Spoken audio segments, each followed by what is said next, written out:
Hey, McGinn, good to see you again. It's Mr. Lohn. We are back for another week of read alouds. We're going to kick off this week with a book that is connected to today's recognition of Veterans Day. And Mrs. Burt had come in this morning to borrow this book to read to her class.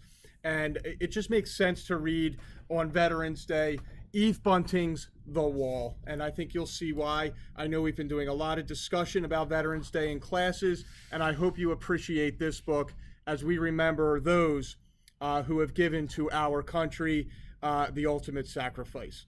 Here we go. Eve Bunting's The Wall.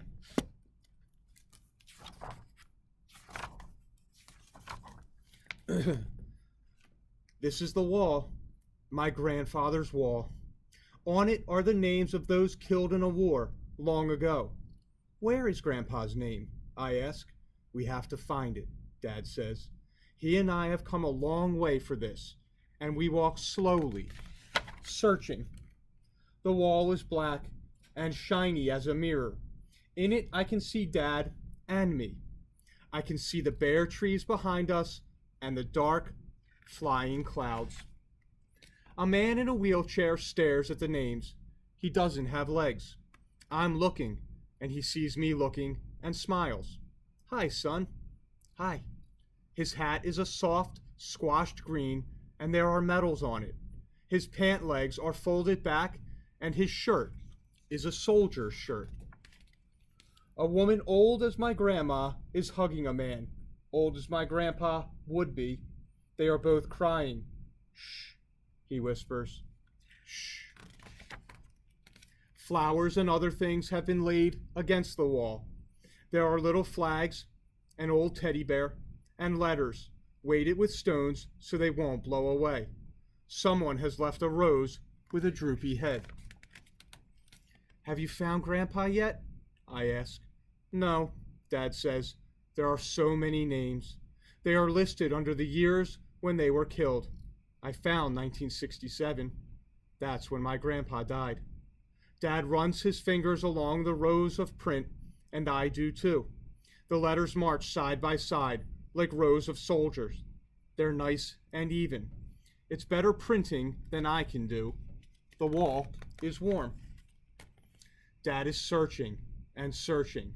Albert A. Jensen, Charles Bronowski, George Munoz, he mutters. His fingers stop moving. Here he is. My grandpa? I ask. Dad nods. Your grandpa. His voice blurs. My dad. He was just my age when he was killed. Dad's rubbing the name, rubbing and rubbing as if he wants to wipe it away. Maybe he just wants to remember the way it feels. He lifts me so I can touch it too. We've brought paper. Dad puts it over the letters and rubs on it with a pencil so the paper goes dark and the letters show up white. You've got parts of other guys' names on there too, I tell him. Dad looks at the paper. Your grandpa won't mind. They were probably friends of his anyway, I say. Dad nods. Maybe so. A man and a boy walk past. Can we go to the river now, Grandpa? The boy asks. Yes. The man takes the boy's hand. But button your jacket.